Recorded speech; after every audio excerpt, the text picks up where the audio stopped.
Hey hi guys, இன்னைக்கு நாம பார்க்க போறது கொஞ்சம் வித்தியாசமான ஒரு மூவி. அதாவது இந்த படத்துல வர நம்ம ஹீரோயின் தான் தம்பியோட இறப்புக்கு அப்புறமா அவனோட மரணத்துக்கு யாரு காரணம்னு கண்டுபிடிக்க போகும்போது அவங்களுக்கு நிறைய விஷயங்கள் தெரிய வருது. கிட்டத்தட்ட அவங்களோட பிறப்பின் ரகசியமே அவங்களுக்கு ஒரு கட்டத்துல தெரிய வரும். இந்த மாதிரி இவங்க அதெல்லாம் தேட போகும்போது அவங்களுக்கான பதில் கிடைச்சதா இல்லையாங்கிறத ரொம்ப விறுவிறுப்பா நமக்கு சொன்ன கதை தான் 2023 வெளியான த கான்செப்ட். மறக்காம சப்ஸ்கிரைப் பண்ணிக்கோங்க. பக்கத்துல இருக்கிற பெல் ஐகானை பிரஸ் பண்ணி இதுல ஆளுங்கிறத செலக்ட் பண்ணுங்க. அப்பதான் நான் இந்த மாதிரியான வீடியோஸ் எல்லாம் உங்களுக்கு நோட்டிபிகேஷனா வரும். இந்த வீடியோ பிடிச்சிருந்தா மறக்காம உங்க ஃப்ரெண்ட்ஸ் அண்ட் ஃபேமிலிக்கு ஷேர் பண்ணுங்க. இந்த வீடியோ பிடிச்சிருந்தா மறக்காம ஒரு லைக்கும் கொடுங்க. படத்தோட ஆரம்பத்துல ஒரு பிரீஸ்ட வந்து காட்டுவாங்க. அவங்க வந்து அந்த பக்கமா நடந்து போயிட்டு இருக்கும் போது அவங்களுக்கு எதிர்த்தாப்புல நம்ம படத்தோட ஹீரோயின் கிரேஸ் அந்த வழியா நடந்து வருவாங்க. நம்ம ஹீரோயின் வந்து என்ன சொல்லிப்பாங்கன்னா, அவங்களோட பிரதர் கிரேஸ்க்கு வந்து ஒரு கார்டியன் ஏஞ்சல் இருக்கிறதாவும் அதை அவளை பாதுகாக்கிறதாவும் அவங்க சொல்லியிருப்பாங்க. ஆனா அவங்களுக்கு அது மேல பெருசா நம்பிக்கை இல்ல அப்படின்னு சொல்லும் போது அவங்களுக்கு முன்னாடி வந்து அந்த பிரீஸ்ட் கன்னோட நிக்கிறதோட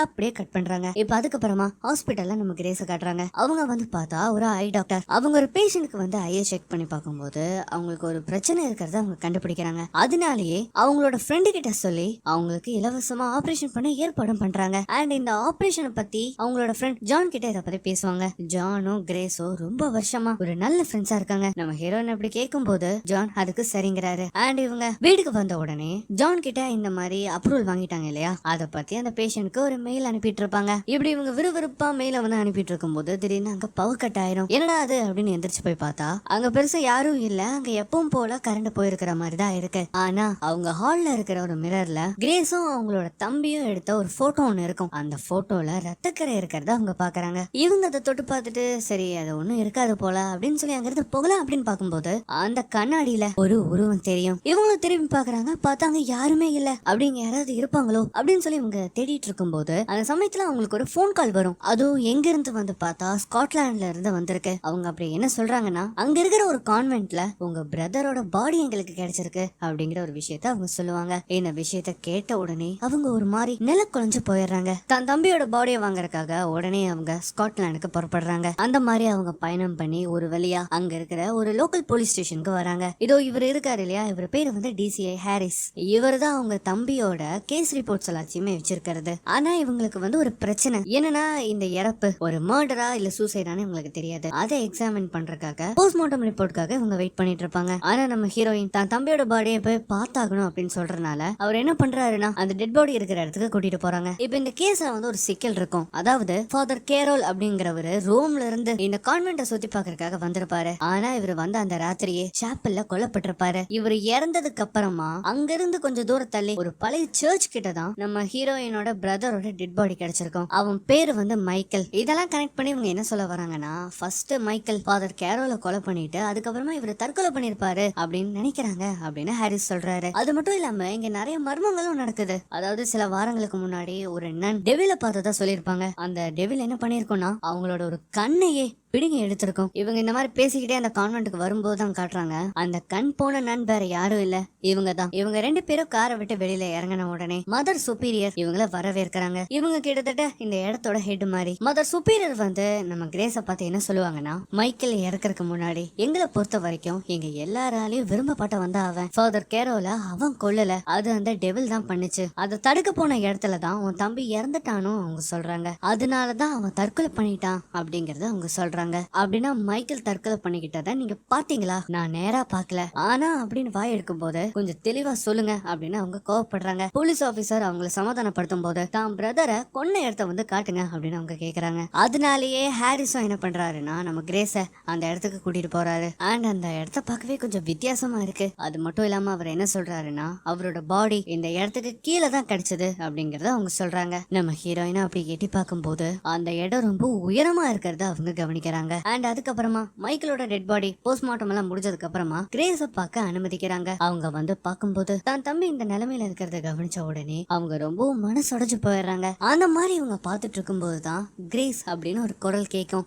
என்னன்னு பார்த்தா அந்த இடத்துல மைக்கேலோட ஆவி இருக்கு. அவன் என்ன சொல்றான்னா, இது பாதுகாப்பான இடம் இல்லைங்கிறத அவன் சொல்றான். அந்த மாதிரி சொல்லும் போதுதான் சின்ன வயசுல அவங்க தம்பி இதே மாதிரி இது பாதுகாப்பான இடம் இல்ல, வா வீட்டுக்குள்ள போயிடலாம் அப்படின்னு சொல்லி கூப்பிடுவான். இது வந்து அவங்களுக்கு ஞாபகம் வந்த உடனே அந்த இடத்துல இடத்துலயே அவங்க மயங்கி விழுந்துருவாங்க. இப்ப அப்படியே கட் பண்ணா கிரேஸா ஹாஸ்பிட்டல்ல அட்மிட் பண்ணிருப்பாங்க. பக்கத்திலேயே ஒரு சிஸ்டருமே இருப்பாங்க. அவங்க பேரு வந்து சிஸ்டர் மெக். சிஸ்டர் மெக்க பத்தி சொல்லணும்னா அவங்க கொஞ்சம் விளையாட்டுத்தனமானவங்க. அவங்க வந்து நான் உன்னை பாத்துட்டேன் அப்படின்னு சொல்லும்போது அந்த இடத்துக்கு ஃபாதர் ரொமேரோன்னு சொல்லப்படுறவர் வருவாரு. இந்த விஷயம் தெரிஞ்ச உடனே நான் வேட்டிக்கன்ல இருந்து திரும்ப வந்துட்டேன் அப்படின்னு சொல்லும்போது மைக்கேல் வந்து ரொம்ப கிளீனா இருந்தான். அவன் அந்த கடலை விழுகும் போது அவன் உடம்புல எந்த மணலுமே இல்லையே, இதுக்கு என்ன அர்த்தம் அப்படின்னு கேட்கும்போது சம்டைம்ஸ் போஸ்ட்மார்ட்டம் பண்ணும்போது அவனை கிளீன் பண்ணிருக்கலாம் அப்படிங்கறத அவர் சொல்றாரு. அந்த மாதிரி இவங்க கேள்வி மேல கேள்வியா கேட்டு அங்கிருந்து எந்திரிக்கலாம் அப்படின்னு பார்க்கும்போது அந்த இடத்துக்கு வந்த ஒரு நர்ஸ், உங்களுக்கு மயக்க மருந்து கொடுத்துருக்கோம், நீங்க அமைதியா படுத்து தூங்குங்க ஃபாதர், இங்க இருந்து தயவு செஞ்சு இங்க இருந்து கிளம்புங்க அப்படின்னு அவங்க சொல்லுவாங்க. அதை கேட்டுட்டு ஃபாதருமே என்ன பண்ணிருவாருன்னா அங்கிருந்து போயிருவாரு. நம்ம ஹீரோயின் இந்த மாதிரி தூங்கிட்டு இருக்கும்போது அவங்களுக்கு ஒரு சின்ன கனவு வந்து வரும். அந்த கனவு கிட்டத்தட்ட ஏகப்பட்ட செஞ்சுரிஸ் பின்னாடி நடக்கிற மாதிரி காட்டுவாங்க. அதுல வந்து இந்த சின்ன குழந்தையா இருக்கா இல்லையா, இவங்க தான் நம்ம ஹீரோயின். அவங்க ஒரு முகமூடி போட்டிருக்க மாதிரியும் அவங்கள சுத்தி ஏகப்பட்ட பேர் அவங்கள ஜபிக்கிற மாதிரியும் அந்த சமயத்துல அந்த காலகட்டத்தை சேர்ந்த சோல்ஜர்ஸ் இவங்கள துரத்திட்டு வர்ற மாதிரியே நமக்கு தெரியுது. இதை பார்த்த உடனே அந்த மக்கள் எல்லாரும் அங்க பயந்து ஓடுவாங்க. ஆனா இதெல்லாம் என்னன்னே நமக்கு தெரியாது. நம்ம ஹீரோயினுக்கு மொழிப்பு வந்த உடனே இவங்க என்ன பண்றாங்கன்னா அந்த ஹாஸ்பிட்டலை விட்டு வெளியேறாங்க. அங்கிருந்து நேரா ஒரு டாக்ஸியை பிடிச்சு தம்பி இறந்திருப்பான் இல்லையா அந்த இடத்துக்கு வரவும் செய்யறாங்க. அந்த மலைக்கு ஆப்போசிட்ல இருந்து பார்க்கும்போது அந்த சர்ச் வந்து இருக்கும் இல்லையா, இதுக்கு முன்னாடி பார்க்கும்போது அது உடைஞ்சிருக்கும். ஆனா இது ரொம்ப புத்தம் புதுசா இருக்கிற மாதிரி இருக்கு. அது மட்டும் இல்லாம அந்த சர்ச்ல இருந்து ஒரு சிஸ்டர் தற்கொலை பண்ணிக்கிற மாதிரி தெரியுது. ஆனா அங்க ஒன்னல ரெண்டல்ல ஏகப்பட்ட சிஸ்டர் தற்கொலை பண்ணிக்கிட்டே இருக்காங்க. இது எல்லாமே நம்ம ஹீரோயினுக்கு தோன்றதுதான். இந்த மாதிரி அவங்க பார்க்கும்போது திரும்பவும் அவங்க மயங்கி தண்ணிக்குள்ளேயே விழுந்துடுறாங்க. இப்ப அதுக்கப்புறமா இவங்க கண் முழிச்சு பார்த்தா அந்த சர்ச் கான்வென்ட்ல இவங்க எந்திரிக்கிறாங்க. ரூமை விட்டு வெளியில வந்தா அந்த இடத்துல யாருமே இல்ல. அதுவும் இல்லாம இவங்க போட்டிருக்க ட்ரெஸ் வேற இந்த சிஸ்டர்ஸ் போட்டிருக்கிற மாதிரி இருக்கு. அந்த மாதிரி இவங்க தேடி வந்துட்டு இருக்கும் போது அந்த இடத்துல ஒரு சிஸ்டர் இருப்பாங்க. அவங்க கிட்ட வந்து மதர் சுப்பீரியர் கிட்ட என்ன கூட்டிட்டு போக முடியுமா அப்படின்னு கேட்கும்போது அவங்க ஒரு வார்த்தையுமே பேசாம தலையை குனிஞ்சிருவாங்க. அண்ட் இது வேலைக்காகாது அப்படின்னு சொல்லிட்டு ஹீரோயினே என்ன பண்றாங்கன்னா அவங்கள தேடி போறாங்க. அந்த மாதிரி தேடி போகும்போது அவங்க எல்லாருமே டைனிங் ஹால்ல உட்காந்து சாப்பிட்டுட்டு இருக்காங்க. அவங்க வந்து என்னோட திங்ஸ் எல்லாம் எங்க இருக்கு அப்படின்னு கேட்கும்போது இங்க வாமா வந்து சாப்பிடு, சாப்பிட்டதுக்கு அப்புறம் நம்ம எல்லாமே பொறுமையா பேசலாம் அப்படின்னு சொல்லும்போது அவங்க திரும்பவும் என் துணிகள் எங்க இருக்குன்னு தான் கேக்குறாங்க. ஆனா தலாடி விடாம அவங்கள அந்த இடத்துல உட்கார வச்சு சாப்பிட சொல்றாங்க. நீங்க எல்லாரும் என்கிட்ட இருந்து ஏமாத்திட்டீங்களே, நீங்க எல்லாருமே பொய் சொல்லிருக்கீங்க, இப்ப என்ன ஆச்சுன்னு நீ இப்படி எல்லாம் சொல்ற? என் பிரதர் அங்க இருந்து சாகிறதுக்கு முன்னாடியே அவன் உடம்புல காயங்கள் ஏற்பட்டிருக்கு, அத வந்து நீ பாத்தியா? இத நீ எப்படி சொல்ற அப்படின்னு கேட்கும்போது அவங்க வாய் அடிச்சு போயிடுறாங்க. ஆனா இதெல்லாம் ஒரு பக்கம் இருக்கும்போது மத சுப்பீரியர் சொல்லனால அவங்க சாப்பிடவும் செய்யறாங்க. இந்த சமயத்துல என்ன ஆகுதுன்னா ஃபாதர் ரொமேரோ அந்த இடத்துக்கு வருவாரு. அவர் அந்த இடத்துக்கு வந்த உடனே நம்ம ஹீரோயினை கூட்டிட்டு மைக்கேல் இருந்தா அந்த சர்ச்சுக்கு வந்து போறாங்க. ஆக்சுவலி இந்த சர்ச் வந்து பார்த்தா 12th செஞ்சுரியில கட்டியிருப்பாங்க. இந்த சர்ச்சை பொறுத்த வரைக்கும் நிறைய கடந்த கால கட்டுக்கதைகள் நிறையவே இருக்கு. ஆனா உங்ககிட்ட ஒரு முக்கியமான விஷயத்த சொல்லணும். இது இருக்கு இல்லையா, இதுதான் ஃபைனல் கன்ஃபெஷன் அப்படின்னு சொல்றாரு. ஆக்சுவலி இந்த கிராஸ் முன்னாடி நின்னு நீங்க பண்ண பாவங்களுக்கு மன்னிப்பு கேட்கணும்னா எவ்வளவு பாவங்கள் பண்ணீங்களோ அவ்வளவு பாவங்களுக்கு நீங்க ஒவ்வொரு அடியும் பின்னாடி வைக்கணும்னு அவர் சொல்றாரு. அந்த மாதிரி அவரு 2 அடி எடுத்து வச்சுட்டு நான் 2 பாவங்கள் தான் பண்ணேன், ஒன்னு கேக் அப்புறம் இன்னொன்னு காஃபி அப்படின்னு சிரிச்சுக்கிட்டே சொல்லுவாரு. இப்ப அதுக்கப்புறமா 2 பேருமே அந்த கான்வென்ட்டுக்கே வராங்க. அவர் வந்து என்ன சொல்லுவாருன்னா மதர் சுப்பீரியர் தான் மைக்கேலோட பாடியை வாஷ் பண்ணிருக்காங்க, அது ஏதோ அவங்களை புனிதப்படுத்திருக்காங்க, இதெல்லாம் நம்புற மாதிரியாங்க இருக்கு. இங்க பாருங்க கிரேஸ், இந்த சர்ச்ல நிறைய கரைகள் இருக்கு, அதனால எதையுமே நான் வெளிப்படையா சொல்ல முடியாது. இங்க ஒவ்வொரு செவத்துக்கும் ஒவ்வொரு காதுகள் இருக்கும். சர்ச்சோட சப்போர்ட் ஃபுல்லா உங்களுக்கு இருக்கறனால நானும் உங்களுக்கு சப்போர்ட் பண்றேன் அப்படின்னு அவர் சொல்லுவாரு. ரொம்ப நன்றி அப்படின்னு சொல்லும்போது நான் உங்களுக்கு ஒண்ணு காட்டுறேன், என் பின்னாடியே வாங்க அப்படின்னு அவர் கூட்டிட்டு போறாரு. என்னன்னு பார்த்தா நம்ம ஹீரோயினோட ரூமுக்கு தான் போறாங்க. அங்க மைக்கேல் யூஸ் பண்ண எல்லா பொருட்களையுமே ஒரு பாக்ஸ்ல போட்டு அவர் அங்க வச்சிருப்பாரு. அண்ட் அதை சொல்லிட்டு அவர் அங்க இருந்து போனதுக்கு அப்புறமா அந்த பாக்ஸ் ஓபன் பண்ணி பார்க்கும்போது அதுல நிறைய ஐட்டம்ஸ் இருக்கும். ஆனா அதுல ஒண்ணு முக்கியமா ஒரு டைரி அவங்க கண்டுபிடிக்கிறாங்க. அந்த டைரியில அப்படி என்ன போட்டிருக்கோம்னா கிரேஸ பத்தி மைக்கேல் ஒரு சில விஷயங்கள் எழுதியிருப்பான். அதாவது கிரேஸ நாங்க தத்தெடுக்கும் போது அவளுக்கு எந்த ஒரு மெமரியுமே இல்ல, ஆனா மத்தவங்களுக்கு தெரியாதது அவ கண்ணுக்கு தெரியும்னு அதுல சொல்லியிருக்கான். அதை படிச்ச உடனே அவங்களுக்கு ஒரு மாதிரி ஆகும். அவங்க அதை பத்தி ரொம்ப டீப்பா யோசிக்கும் போது அந்த இடத்துல ஒரு மிரர் மாதிரி இருக்கும். அதை நல்லா பாருங்களேன், இந்த ரூம்குள்ள இருந்து யாரும் வெளியில போற மாதிரி தெரியுது. அதை நம்ம ஹீரோயினுமே கவனிக்கிறாங்க. ஆனா திரும்பி பார்த்தா அங்க யாருமே இல்ல, டோரும் க்ளோஸ் ஆயிருக்கு. இவங்களும் டோர் ஓபன் பண்ணி பாக்குறாங்க. கண்ணு கட்டுற தூரம் வரைக்கும் அங்க யாருமே இல்ல. அதே சமயம் அந்த வழியா ஒரு சிஸ்டர் எங்கேயோ நடந்து போற மாதிரி நமக்கு தெரியுது. அந்த சிஸ்டர் அப்படி நடந்து போகும்போது மதர் சுப்பீரியரோட வாய்ஸ் வந்து கேட்கும். அவங்க என்ன சொல்லுவாங்கன்னா 2 முறை அந்த பொண்ணு வந்து மயங்கி எந்திரிச்சிருக்கா, அவளுக்கு எல்லா விஷயங்களும் ஞாபகம் வருது போல, நம்ம அதுக்குள்ள ஏதாவது செய்யணும், எனக்கு ஒன்றும் பயம் எல்லாம் கிடையாது, தேவைப்பட்ட நான் எந்த எல்லைக்கு வேணாலும் போவேன் அப்படின்னு அவங்க சொல்றாங்க. அந்த சமயத்துல ஃபாதர் ரொமேரோவும் அங்கதான் வருவாரு. அங்க வர இவங்க எல்லாரும் நம்ம ஹீரோயினை பத்தி தான் பேசுறாங்க. அப்படி இவங்க பேசும்போதே அங்க இருக்கிற விளக்குகள் எல்லாம் தானா அணையுது. இப்ப அதுக்கப்புறமா ராத்திரி ஆகுதா, நம்ம ஹீரோயின் திரும்பவும் அந்த டைரியை வந்து படிச்சுட்டு இருப்பாங்க. அதை படிக்கும் போதுதான் நமக்கு ஒரு பிளாஷ்பேக் வந்து காட்டுவாங்க. அதாவது அந்த சமயத்துல நம்ம ஹீரோயின் ரொம்ப சின்ன பொண்ணாச்சா, அவங்க ரூம்ல உட்காந்து அவங்க பிரேயர் பண்ணிட்டு இருக்கும் போது அங்க இடியோட சேர்ந்து மழை வந்து பயங்கரமா பெஞ்சிட்டு இருக்கும். ஜன்னல் வழியா எட்டி பார்க்கும்போது அங்க ஏதோ ஒரு உருவம் இருக்கிற மாதிரி அவங்களுக்கு தெரியும். ஆனா அது என்னன்னு தெரியாது. திடீர்னு பார்த்தா அந்த உருவம் அவங்களுக்கு பக்கத்திலேயே இருக்கும். அந்த மாதிரி அவங்க அந்த டைரியை வந்து படிச்சுக்கிட்டு இருக்கும் போது வெளியில ஒரு பொண்ணு, வேண்டாம் என்ன விட்டுருங்க, எனக்கு பயமா இருக்கு அப்படின்னு கதறிட்டே ஓடுறதா அவங்க கவனிக்கிறாங்க. இதை பார்த்த உடனே நம்ம ஹீரோயினுமே என்ன பண்றாங்கன்னா பின்னாடியே போறாங்க. அங்க போய் பார்த்தா அது ஒரு குடோன் மாதிரி இருக்கும். அப்படி அந்த குடோனுக்குள்ள போகும்போதுதான் தெரியுது அந்த இடத்துல இருந்து அழுதுகிட்டு இருக்கிறது சிஸ்டர் மெக்குன்னு. அவ என்ன பண்ணிருப்பான்னா கத்தி எடுத்து தன்னோட கைகளையே வெட்டியிருப்பா. அவங்க கையில இருந்து ரத்தம் பீச்சுக்கிட்டு அடிக்கும். நீ என்ன காரியம் பண்ற அப்படின்னு வந்து கேட்கும்போது பின்னாடி இருந்து வந்த சிஸ்டர் மெக் நம்ம ஹீரோயினை பயன்படுத்திடுவாங்க. நம்ம ஹீரோயின் பயங்கரமா பயந்துருவாங்க. நான் சும்மா விளையாட்டுக்கு தான் பண்ணேன், தப்பா எடுத்துக்காத அப்படின்னு சொல்லும்போது இவங்க திரும்பி பார்த்தா அந்த இடத்துல யாருமே இல்ல. இப்ப அப்படியே கட் பண்ணா அடுத்த நாள் காலையில ஃபாதர் ரொமேரோவும் கிரேஸையும் காட்டுவாங்க. நம்ம கிரேஸோட பேக் ஸ்டோரி வந்து பார்த்தா ரொம்ப மோசமா இருக்கும். அவங்க பல கஷ்டங்களை கடந்துதான் வந்திருப்பாங்க. அவங்க பேரண்ட்ஸ பத்தி சொல்லும் போது ஃபாதர் ரொமேரோவாலேயே அதை கேட்க முடியலன்னா பாத்துக்கோங்களேன். நீங்க இதெல்லாம் மறக்கறதுக்கு பேசாம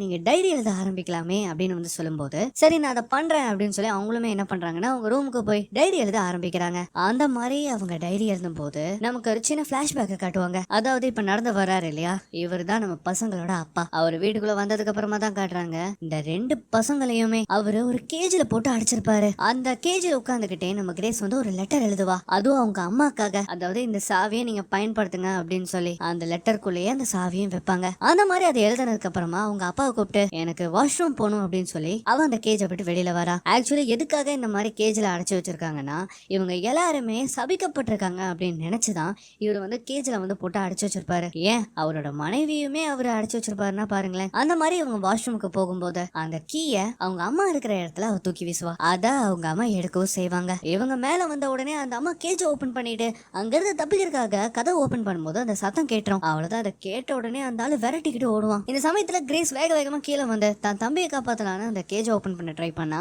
அது ஓப்பனே ஆகாது. அந்த சமயத்துல தான் அவ ஜன்னல் வழியா வெளியில பாப்பா. அப்படி பார்க்கும்போது என்ன அவ கண்ணுக்கு தெரியுதுன்னா அவங்க அம்மாவை அவரு ரொம்ப கொடூரமா கொலை பண்றத அவ பாக்குறா. அவங்க கொலை பண்ணி முடிச்சதுக்கு அப்புறமா இவர நேரா வீட்டுக்கு வரும்போது நம்ம கிரேஸ் என்ன பண்ணுவானா கட்டிலுக்கு அடியில போய் ஒளிஞ்சுப்பா. அந்த மாதிரி அவர் அந்த ரூம்குள்ள வந்து நம்ம கிரேஸ புடிச்சிட்டு இழுத்துட்டு போலாம் அப்படின்னு பார்க்கும்போது யாரும் அவங்கள அட்டாக் பண்ண மாதிரி அவளுக்கு ஒரு சத்தம் கேக்குது. அவங்க அடிச்சதுல அவரு அந்த இடத்துல மயங்கி விழுந்துருவாரு. இப்ப இந்த சம்பவத்துக்கு அப்புறமா கிரேஸையும் மைக்கேலையும் கான்வென்ட்ல இருந்து வந்த 2 பேர் தத்தெடுத்துக்கிறாங்க. அந்த மாதிரி அவங்க தத்தெடுத்து கூட்டிட்டு வரும்போது ஒரு இடத்துல காரை நிறுத்தி மைக்கேல மட்டும் தனியா ரோட்லயே இறக்கி விட்டுட்டு கிரேஸ கூட்டிட்டு அவங்க அந்த இடத்த விட்டு கிளம்புறாங்க. அந்த மாதிரி கூட்டிட்டு போகும்போது அந்த ஃபாதர் என்ன பண்ணுவாருன்னா மயக்கம் இருந்த கலந்து நம்ம கிரேஸ மயக்கப்படுத்தலாம் அப்படின்னு ட்ரை பண்ணுவாங்க. ஆனா அந்த சமயத்துல என்ன ஆகுதுன்னா தெரியாதனமா அந்த காரை நேரா ஒரு லாரியில போய் சொருகிடுவாங்க. இப்ப அதுக்கப்புறமா ராத்திரி ஆகுது. அந்த சர்ச்ல இருக்கிற எல்லா லைப்ரரி புக்ஸையுமே நம்ம ஹீரோயின் எடுத்து படிக்க ஆரம்பிக்கிறாங்க. அந்த மாதிரி படிக்கும்போது அவங்களுக்கு ஒரு சில விஷயங்கள் வந்து தெரிய வரும். அந்த மாதிரி படிக்கும் போதா தெரிய வருது அது வந்து ஒரு நினைவு சின்னம், தி நைட் ஆஃப் த மார்னிங் ஸ்டார்னு சொல்லுவாங்க.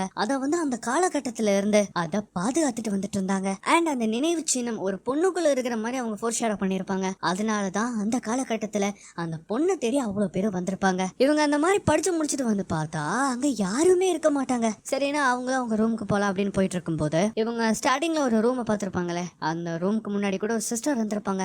ஆனா அந்த ரூம் இப்போ ஓபன்ல இருக்கும். இவங்களுமே என்ன பண்றாங்கன்னா அந்த ரூம்குள்ள போறாங்க. அந்த மாதிரி அந்த ரூம்குள்ள போய் பார்த்தா அந்த ரூம்குள்ள ஒரு மரப்பலகை இருக்கும். அந்த மரப்பலகையை அவங்க தொட்ட உடனே அவங்களுக்கு நிறைய விஷயங்கள் ஸ்ட்ரைக் ஆகுது. அதுவும் அந்த இடத்துல மைக்கேல் கதற மாதிரி அந்த இடத்துல மைக்கேல் இருக்கிறது அவங்களுக்கு தெரிய வருது. மைக்கேல வந்து ரொம்ப கொடுமை பண்ணி அந்த நினைவு சின்னத்தை பத்தி அவங்க கேக்குறாங்க. அதுவும் யாருன்னு பார்த்தா ஸ்டார்டிங்ல இறந்து போயிருப்பாரே ஃபாதர் கேரோல், அவர் தான். அங்க இருக்கிற சிஸ்டரை அந்த மரப்பலகை மேல ஏற விட்டு அவனை அந்த இடத்துல ரொம்ப சித்திரவதைப்படுத்தி அவனை கொடுமைப்படுத்துறாங்க. ஆனா நம்ம மைக்கேல் அந்த நினைவு சின்னம் எங்க இருக்குங்கிறத அவன் சொல்லவே கிடையாது. இந்த சமயத்துலதான் மதர் சுப்பீரியருமே அங்க வருவாங்க. அவங்க என்ன சொல்றாங்கன்னா இவனை அந்த இடத்துக்கு கூட்டிட்டு போக, இவன் கடவுள் கிட்ட போக வேண்டிய நேரம் வந்துருச்சு அப்படின்னு சொல்லும்போது நம்ம மைக்கேல் தான் என்ன பண்ணிருப்பான்னா கத்தி எடுத்து ஃபாதர் கேரோலை வந்து கொலை பண்ணிருப்பான். அந்த சமயத்துல அவன் பண்ணது சரிதான். இந்த விஷயம் எல்லாமே அவங்களுக்கு ஒரு மாதிரி மைல்டா ஸ்ட்ரைக் ஆகும்போது அந்த இடத்துக்கு ஒரு சிஸ்டர் வருவாங்க. அவங்க கையில கத்தி இருக்கிறத நம்ம ஹீரோயின் கவனிக்கிறாங்க. நீங்க என்ன பண்றீங்க பண்றீங்க, என்ன பார்த்து பயப்படாத, நான் வெறும் துரும்புதான், ஆனா இது எல்லாத்துக்கும் நீதான் காரணம் அந்த மாதிரி சொல்லிட்டு அவங்க கத்தி எடுத்து அவங்கள குத்தலாம் அப்படின்னு வரும்போது என்ன ஆச்சுன்னே தெரியல. அவங்கள யாரோ தடுக்கிற மாதிரி தெரியுது. அந்த கத்தியை வச்சு தன்னைத்தானே அவங்க குத்திக்கிட்டு இறந்து போறாங்க. நம்ம ஹீரோனுக்கு இப்ப என்ன பண்றதுனே தெரியல. அவங்க பயந்து போய் அலற ஆரம்பிச்சிடுறாங்க. இப்ப அப்படியே கட் பண்ணா டிடெக்டிவ் ஹாரிஸ் நம்ம ஹீரோயினை வந்து இன்வெஸ்டிகேட் பண்றாங்க. ஆனா நம்ம ஹீரோயின் மேல எந்த ஒரு தப்புமே இல்லை. ஏன்னா அந்த கத்தியோட ஃபிங்கர் பிரிண்ட்ஸ் எல்லாம் செக் பண்ணி பார்க்கும்போது அதுல அவங்க கைரகே இருந்திருக்காது. அதனாலேயே அவங்க நிரபராதின்னு அவர் முடிவும் பண்றாரு. இப்ப அதே சமயம் இந்த பக்கம் வந்து பார்த்தா இந்த ஃபாதர் ரொமேரோ இருக்காரு இல்லையா, அவரு 4-5 சிஸ்டர்ஸ் வச்சு ஏதோ பூஜை பண்றாரு. அதே சமயம் இந்த பக்கம் நம்ம ஹீரோயின் காரை எடுத்துட்டு வேக வேகமா அந்த கான்வென்ட்டுக்கு வராங்க. அவங்க போனதுக்கு அப்புறமா இங்க டிடெக்டிவ் ஹாரிஸ், ஃபாதர் கேரோல், அப்புறம் மைக்கேல் அவங்க வந்து இறந்து போயிருப்பாங்க இல்லையா, அந்த இடத்தோட போட்டோஸ் எல்லாம் அவர் வந்து பாத்துட்டு இருப்பாரு. அது மட்டும் இல்லாம மதர் சுப்பீரியரையும் அவர் வந்து இன்வெஸ்டிகேட் பண்ணுவாரு. அப்படி இன்வெஸ்டிகேட் பண்ணும்போது மைக்கேலை பத்தி ஒன்னு விஷயம் தெரிய வரும். அதாவது இந்த நினைவு சின்னம் இருக்கு இல்லையா, இதை தேட போய் தான் நம்ம மைக்கேல் வந்து இறந்து போயிருப்பான். ஆனா அந்த நினைவு சின்னத்தை சர்ச்சுக்காக தான் அவன் வந்து எடுக்க போயிருப்பான். ஆனா அதோட சக்தியை அவன் ஒழுங்கா புரிஞ்சுக்கல, அதனாலதான் இறந்து போயிட்டா அப்படிங்கறத அவங்க சொல்றாங்க. அந்த நினைவு சின்னம் ரொம்ப ஆபத்தானது. எல்லா காரணத்துக்காகவும் அவளை பாவத்துல இருந்த சுத்தம் செஞ்சு அவளை கட்டுப்படுத்தி வைக்கணும் அப்படிங்கறத அவங்க வந்து சொல்றாங்க. இப்பதான் டிசி ஹாரிஸ் வந்து ஒன்னு கேக்குறாரு, அப்படின்னா அந்த நினைவு சின்னங்கிறது ஒரு நபரா, அது கிரேஸா அப்படின்னு கேட்கும் போது அவதான் அதுன்னு அது எனக்கும் தெரியும், இது அவளுக்கும் தெரியும் அப்படிங்கறத அவங்க வந்து போட்டு உடைக்கிறாங்க. நம்ம ஹீரோயின் கான்வென்ட்ல இருக்கிற சர்ச்சுக்கு வந்து பார்க்கும்போது அங்க இருக்கிற சிஸ்டர்ஸ் எல்லாருமே ஒரு மாதிரி வியர்டா பண்றத அவங்க கவனிக்கிறாங்க. அங்கிருந்து வெளியில வந்து பார்த்தா சிஸ்டர் மெக் பிரேயர் பண்ணிட்டு இருப்பாங்க. அவங்க கிட்ட வந்து ஃபாதர் ரொமேரோ எங்க இருக்காங்கன்னு தெரியுமா அப்படின்னு கேட்கும்போது சிஸ்டர் மெக் நம்ம ஹீரோயினை பார்த்து என்ன சொல்றான்னா, நீதான் இப்ப இத பண்ணணும்னு மதர் சொன்னாங்க என்ன சொல்றா. இப்ப இந்த சமயத்துல என்ன ஆகுதுன்னா பின்னாடி இருந்து வந்த ஒரு சிஸ்டர் கத்தி எடுத்து நம்ம ஹீரோயினை கொலை பண்ணலான்னு வராங்க. ஆனா இதுக்கு முன்னாடி ஒருத்தங்களுக்கு நடந்திருக்கும் இல்லையா, அதே மாதிரிதான் இவங்களுக்கும் நடக்குது. இவங்களால அவங்கள கண்ட்ரோல் பண்ணவே முடியல, அவங்க கைகள் தானா உடையுது. இத பார்த்த உடனே மெக் பயந்து போய் வேக வேகமா அங்கிருந்து ஓடுறா. அது மட்டும் இல்லாம பின்னாடியே நம்ம ஹீரோயினுமே ஓடுறாங்க. அந்த மாதிரி அவ வேக வேகமா ஓடி குடோன்குள்ள போய் ஒரு டெவில் கையால நான் சாகிறத விட நானே இறந்து போறது மேல் அப்படின்னு சொல்லி அந்த கதையை எடுத்து தன்னோட கைகளே அறுத்துப்பா. இத வந்து நம்ம ஹீரோயின் பார்த்த உடனே வேக வேகமா ஒரு துணி எடுத்து காயப்பட்ட இடத்துல கட்டுறாங்க. அந்த ரத்தத்தை பார்த்ததுக்கு அப்புறமா தான் அவ உணர்றா நம்ம முட்டாள்தனம் பண்ணிட்டோன்னு. இந்த மாதிரி அவளை காப்பாத்துறதுக்காக அவங்க எவ்வளவோ ட்ரை பண்ணிட்டு இருக்கும் போது அங்க இருக்கிற ஒரு கண்ணாடியில நம்ம ஹீரோயின் அங்க நிக்கிற மாதிரி அவங்க பாக்குறாங்க. அதுவும் அவங்களோட முகமெல்லாம் ஒரே ரத்தக்கரையோட. அந்த மாதிரி அவங்க அந்த இடத்துக்கு வந்த உடனே வேக வேகமா அங்கிருந்து கிளம்பவும் செய்யறாங்க. நம்ம ஹீரோயினுக்கு இங்க என்ன நடக்குதுன்னே தெரியல. இத பார்த்த உடனே அவங்க வாய் அடிச்சு போயிடுறாங்க.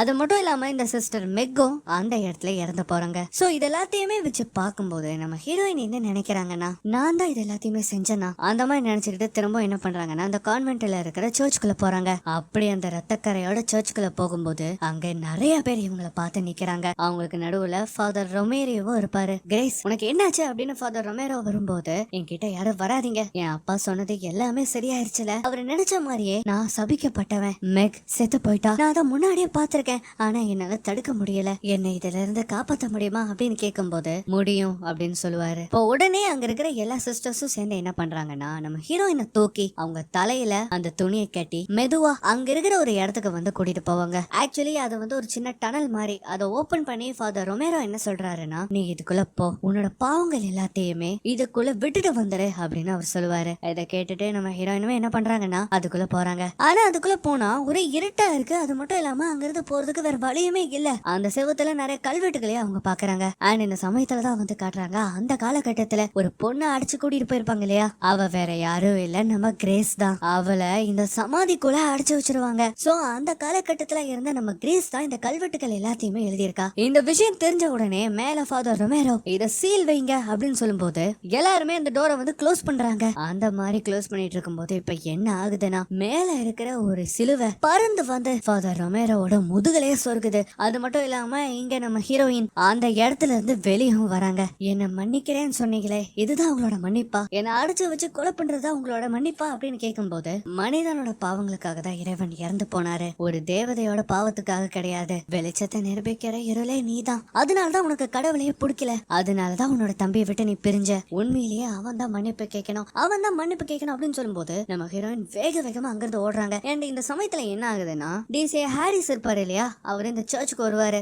ஆனா அங்க வந்து பார்த்தா அங்க யாருமே இருக்க மாட்டாங்க. நம்ம கிரேஸ் எங்க போறாங்கன்னு பார்த்தா அந்த பழைய பாலடைஞ்ச சர்ச் இருக்கும் இல்லையா, அந்த இடத்துக்கு தான் போறாங்க. அந்த இடத்துக்கு வந்த உடனே அந்த சிம்பிள் முன்னாடி இருந்து அவங்களோட பாவத்தை பத்தி அவங்க நினைச்சுக்கிட்டு ஒவ்வொரு அடியா பின்னாடி எடுத்து வைக்கிறாங்க. அந்த மாதிரி அடி எடுத்து வைக்கும் போது கிட்டத்தட்ட அந்த இடத்தோட விளிம்புக்கே அவங்க வந்துருவாங்க. இப்ப இந்த சமயத்துல அவங்க இன்னொரு அடி எடுத்து வைக்கலாம் அப்படின்னு பார்க்கும்போது அந்த இடத்துக்கு ஹாரிஸ் வந்து வந்துருவாப்ல. கிரேஸ் வேண்டாம், இந்த மாதிரி பண்ணாத, இதுதான் ஒரே வழி அப்படின்னு சொல்லும்போது இல்ல அந்த முட்டாள்களோட பேச்சை கேட்டு இப்படி பண்ணாதேன்னு அவர் சொல்றாரு. ஆனா அதை எதையுமே கேட்காம கிரேஸ் என்ன பண்ணிடுறானா அந்த இடத்துல இருந்து குதிச்சிடுறா. இப்படி வந்து அவ அங்க இருந்து கீழே விழுகும் போதுதான் அவளுக்கு நிறைய விஷயங்கள் தெரிய வருது. என்னன்னா நம்ம ஸ்டார்டிங் சீன்ல பாத்திருப்போமே, நம்ம கிரேஸோட தம்பி கூட இருந்த ஒரு போட்டோல ரத்தக்கரை பட்டிருக்கோம் இல்லையா, அது யாரு பண்ணதுன்னு பார்த்தா நம்ம கிரேஸ் தான். அவ தான் அந்த இடத்துக்கு வந்து அந்த போட்டோவை ரத்தக்கரையோட தொட்டிருக்கா. அந்த இடத்துல இருந்த இன்னொரு கிரேஸ் வர்றது தெரிஞ்ச உடனே இவ அங்க இருந்து போக பாத்திருக்கா. சோ இப்படிதான் அந்த ரத்தக்கரை ஏற்பட்டிருக்கா. அந்த இடத்துல அந்த உருவத்தையும் அவ பாத்திருக்கா. அது மட்டும் இல்லாம இவங்க அப்பா அவங்க அம்மாவை கொலை பண்ணிட்டு போகும்போது அவ அந்த இடத்துல இருந்திருக்கா. கிரேஸ் தான் என்ன பண்ணிருப்பானா அவங்க அப்பாவை தலையிலேயே அடிச்சு மயக்கப்படுத்தி அவங்க 2 பேத்தையும் அங்க இருந்து தப்பிக்க வச்சிருப்பா. அது மட்டும் இல்லாம இங்க அவன் தம்பியை வந்து இறக்கி விட்டதுக்கு அப்புறமா கிரேஸ் அதை பார்த்துட்டு அந்த வண்டிக்குள்ள போய் இவளாதான் அந்த வண்டியை திருப்பி அந்த ட்ரக்ல மோத வச்சிருப்பா. அது மட்டும் இல்லாம ஒரு சிஸ்டர் ஃபாதர் ரொமேரியோவும் மதர் சுப்பீரியரும் பேசிட்டு இருக்கிறத கேட்டுட்டு இருந்திருப்பாங்க இல்லையா, அந்த சிஸ்டர் வேற யாரும் கிடையாது, நம்ம ஹீரோயின் தான். அண்ட் இதெல்லாம் கேட்டதுக்கு அப்புறமா தான் தன்னோட இன்னொரு கிரேஸ காப்பாத்துறதுக்காக தான் அவ எல்லாரையுமே கொலை பண்ணிருக்கா. ஃபாதர் ரொமேரியோவை சிலுவையை எரிஞ்சு கொன்னதும் நம்ம கிரேஸ் தான். அது மட்டும் இல்லாம இந்த மதர் சுப்பீரியர் அதுக்கப்புறம் இன்னும் 2-3 சிஸ்டர்ஸ் சேர்ந்து தான் மைக்கில இந்த இடத்துல வந்து நிக்க வச்சு அவனை பிரெயின் வாஷ் பண்ணி அவனை கொலை பண்ணலான்னு ட்ரை பண்ணிருப்பாங்க. அந்த நேரத்துல கிரேஸ் அந்த இடத்துக்கு வந்திருக்கவும் செஞ்சிருப்பா. அவ அந்த இடத்துக்கு வந்ததை இவங்க 3 பேத்தாலையும் ஃபீல் பண்ண முடியுது. மைக்கேல் என்ன சொல்லுவானா, நீங்க என்ன காப்பாத்த வருவீங்கன்னு எனக்கு தெரியும், என்ன மன்னிச்சிரு மைக்கேல், நான் வர்றதுக்கு தாமதம் ஆயிருச்சு, என்ன மன்னிப்பியா? ஆனா எதுக்கு? உன்னை இருள விட்டுட்டு வந்ததுக்கு,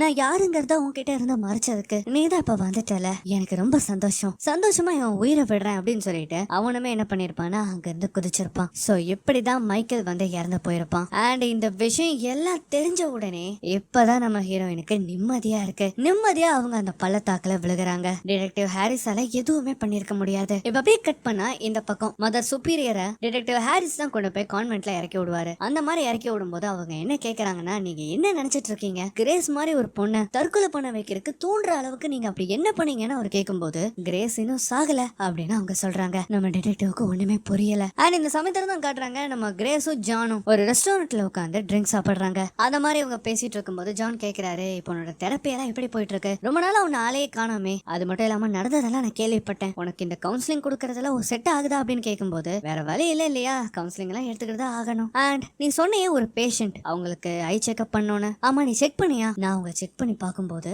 அவங்களோட கண்களுக்கு எந்த ஒரு கோளாறுமே இல்ல, உன்கிட்ட வந்ததுக்கு அப்புறமா தான் சரியாச்சுங்கிறதையும் அவங்க சொன்னாங்க. என்னன்னு பார்த்தா இப்பதான் அன்னைக்கு என்ன நடந்ததுன்னு காட்டுறாங்க. நம்ம ஹீரோயின் அவங்க 2 பேர்த்தையும் அமுச்சு வச்சதுக்கு அப்புறமா அந்த இடத்துக்கு வந்த நம்ம கிரேஸ் அந்த அம்மாவோட கண்களை பிடிச்சு இவங்களாதான் சரி பண்ணிருப்பாங்க. அண்ட் அது மட்டும் இல்லாம ஸ்டார்டிங்ல ஒரு பிரீஸ்ட் நம்ம ஹீரோயினை கொலை பண்ற மாதிரி வந்திருப்பாங்கல்ல, அவங்க வேற யாருமே கிடையாது, மதர் சுப்பீரியர் தான். அந்த சமயத்துல அவங்க கன்னை எடுத்து நம்ம ஹீரோயினை ஷூட் பண்ணி கொல்லலாம் அப்படின்னு வரும்போது அந்த கன்ல இருக்கிற ட்ரிகரை அழுத்தறக்குள்ளேயே ஒரு கார் மோதி அவங்க தூக்கி வீசப்படுறாங்க. அண்ட் இப்படி அவங்க சாகிறதோடயே இந்த படம் வந்து முடிவடையுது. எப்படி இருந்தது? ஆக்சுவலி இந்த படம் வந்து ஒரு லூப் மாதிரி. நம்ம ஹீரோயினுக்கு எப்பெல்லாம் ஆபத்து இருக்கோ அப்பெல்லாம் நம்ம ஹீரோயினே வந்து அவங்கள தானே அந்த சிச்சுவேஷன்ல இருந்து காப்பாத்திக்கிற மாதிரி காட்டுறதுதான் இந்த படமே. அண்ட் இந்த மாதிரி நிறைய மூவிஸை நீங்க பாக்கணும்னா மறக்காம நம்ம சேனலுக்கு சப்ஸ்கிரைப் பண்ணிக்கோங்க. மறக்காம உங்க ஃப்ரெண்ட்ஸ் அண்ட் ஃபேமிலிக்கு ஷேர் பண்ணிருங்க. இன்னொரு வீடியோல மீண்டும் சந்திக்கலாம்.